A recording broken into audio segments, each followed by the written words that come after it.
शिंदेंची रसद बुडवली जाणार. गेम केला. शिंदे आता फुटीच्या उंबरठ्यावर.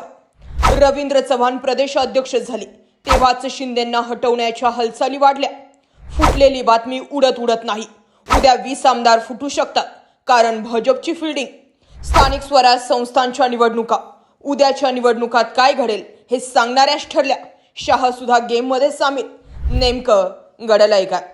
महाराष्ट्रात सध्या जे नाराजी महानाट्य चालू आहे ते गांभीर्यानं घेण्याची गरज आहे. उपमुख्यमंत्री शिंदे दिल्लीतील त्यांचे पक्षप्रमुख अमित शहा यांना भेटले आणि त्यांनी मुख्यमंत्री फडणवीस आणि भाजपाचे प्रदेशाध्यक्ष रवींद्र चव्हाणांची तक्रार केली. हे लोक आमचा पक्ष फोडतात. चव्हाण पैशांचा वापर करून आमचे पदाधिकारी विकत घेतात. हे आम्ही सहन करणार नाही.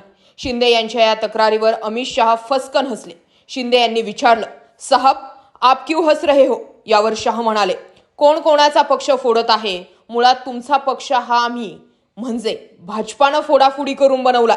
तुम्ही फुटलात, आम्ही त्याला पक्ष म्हणून मान्यता दिली, म्हणून तुम्ही पक्ष वगैरे भाषा वापरत आहात. तुमचा जो काही पक्ष आहे तो भाजपाची उपशाखा आहे. ठाकरे गटानं म्हटलंय की अमित शहा आणि शिंदे यांच्यातील भेटीवेळी अमित शहा नेमकं काय म्हटले असतील. शिंदेजी, आप क्रोनॉलॉजी समज लीजिए. पैसे वाटून माणसे फोडण्यात तुमचा हातखंडा आहे. चव्हाण ते करत असतील तर वाईट वाटून घेण्याचं कारण नाही. आप मुंबई जाओ और रवींद्र चव्हाण के साथ बैठकर चाय पिओ. उगाच फालतू तक्रारी घेऊन दिल्लीकडे येऊ नका. गेल्या काही दिवसांपूर्वी सामनामुळे नेमकं शिंदे आणि अमित शहा यांच्यामध्ये काय चर्चा झाली असेल यावरती हा मजकूर लिहिला गेला होता. सध्याच्या जर घटनाक्रम बघितल्या तर रवींद्र चव्हाण विरुद्ध श्रीकांत शिंदे हे सुरू झालंय. आता मुळात रवींद्र चव्हाण यांना प्रदेशाध्यक्ष का केलं गेलं होतं, इथून खऱ्या या विषयाचा गाभा समजतो. रवींद्र चव्हाण तसं फारसं भाजपामध्ये किंवा सक्रिय राजकारणामध्ये ऍक्टिव्ह असलेलं नाव नव्हतं. मात्र अशा वेळी रवींद्र चव्हाण यांच्यावरती भाजपा प्रदेशाध्यक्ष पदाची जबाबदारी सोपवली गेली. त्यावेळेस नेमकं का सोपवली गेली याचं उत्तर मिळालं नव्हतं. मात्र आता ते उत्तर मिळतंय. रवींद्र चव्हाण हे तीच व्यक्ती आहेत की जे श्रीकांत शिंदेंना थोपवू शकतात आणि वनमंत्री गणेश नाईक ही ती व्यक्ती आहेत की जे एकनाथ शिंदेंना थोपवू शकतात.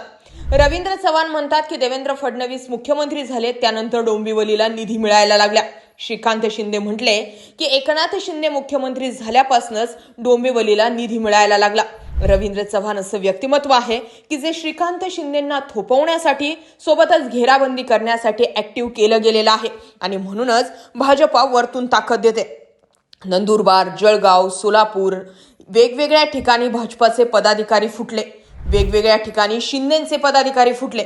पण सगळ्यात जास्त ताण येतोय तो एकनाथ शिंदेंवरती. कारण एकनाथ शिंदेंचा बालेकिल्ला असणाऱ्या डोंबिवली, ठाणे, कल्याण, मुंबई या ठिकाणी सुद्धा आता भाजपनं शिंदेंच्या कार्यकर्त्यांवरती, नगरसेवकांवरती गळ घालायला सुरुवात केली आहे. जे काही सुरू आहे ते एकनाथ शिंदेंची नय्या भविष्यात डुबवण्यासाठी सुरू आहे असं दिसतंय. एकाच दिवशी खोडावर घाव घालून खोड कधीच तुटणार नसतंय. पण हळूहळू करून जर खोडावर घाव घातले तर खोड एकतर स्वतःहून पडेल किंवा मग घाव घातल्यामुळे पडेल. ही भाजपची जुनी रणनीती पॉलिसी आहे आणि तीच पॉलिसी भाजपा आत्तापासूनच वापरतात. त्यामुळे 2029च्या निवडणुकांमध्ये हे तीनही पक्ष एकत्रित लढू शकत नाही. आणि जर लढायचं झालं तर मग अजित पवारांचा पक्ष असो किंवा मग एकनाथ शिंदेचा पक्ष असो, या दोन्ही पक्षांना भाजपच्या ताटाखालचं मांजर व्हावं लागणार आहे. भूतो न भविष्यती अशी स्थानिक स्वराज संस्थांचे इलेक्शन सुरू आहे. नगर परिषदांचं मतदान पार पडायच्या आदल्या दिवशी फॉर्म्युला तयार होतो की नेवासा असेल, कोपरगाव असेल, पाथडी असेल, येथील निवडणूकच रद्द झाली. निकाल 21 तारखेला येणार. जवळजवळ मतदान करायच्या काही तास अगोदरच माहिती समजते की 3 तारखेला नगराध्यक्ष पद किंवा कोण कुठे जिंकलंय याचं मतदान आणि निकाल जाहीर होणार नाहीये. तोही 21 तारखेला होणार आहे. देवेंद्र फडणवीस नाराजी व्यक्त करतात, विरोधी पक्ष नाराजी व्यक्त करतं, सुप्रीम कोर्ट नाराजी व्यक्त करतं. कारण इतिहासात आतापर्यंत असे इलेक्शन्स कोणीच बघितले नव्हते.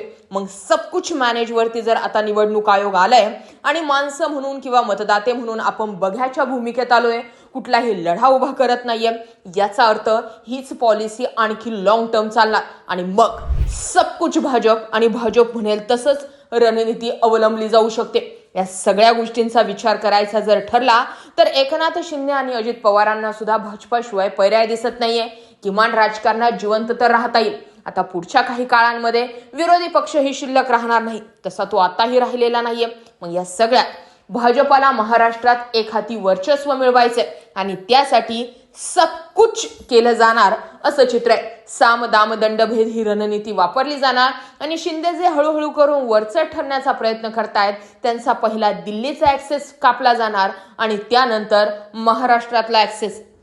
या सगळ्या घडामोडींकडे तुम्ही कसं पाहता कमेंट सेक्शन मध्ये जरूर व्यक्त व्हा. आता जी फूट सुरू झालेली आहे, एकनाथ शिंदेंनी उद्धव ठाकरेंसोबत जे केलं तेच पुन्हा रिपीट कर्मा ज्याला म्हणतो ते एकनाथ शिंदेसोबत घडतंय का, हा पहिला प्रश्न. उदय सामंत हे त्यांच्यासोबत 20 आमदार कधी 35 आमदार घेऊन बाहेर पडणार या सुरू झालेल्या चर्चा. देशामध्ये आणि महाराष्ट्रामध्ये सगळं काही भाजपा म्हणेल तसंच घडणार या होत असलेल्या चर्चा. निवडणुकांमध्ये होत असलेल्या पैशांचा वारेमाप वापर. आचारसंहितेच्या काळात सुद्धा पैशांचे निधीचे प्रलोभन दाखवून अजित पवारांनी केलेले भाषण. त्यातल्या त्यात एका कार्यक्रमामध्ये पोलिसांना अजित पवारांनी उमेदवारांसाठी खुर्च्या लावा असं सांगितलं हे केलेलं वक्तव्य. या सगळ्या गोष्टी सांगतात की ही तानाशाही सुरू झाली आहे. या सगळ्या घडामोडींकडे तुम्ही कसं पाहता कमेंट सेक्शन मध्ये व्यक्त व्हा. अशाच माहितीपूर्ण व्हिडिओसाठी आपल्या चॅनल आवर्जून सबस्क्राईब करा. जय महाराष्ट्र.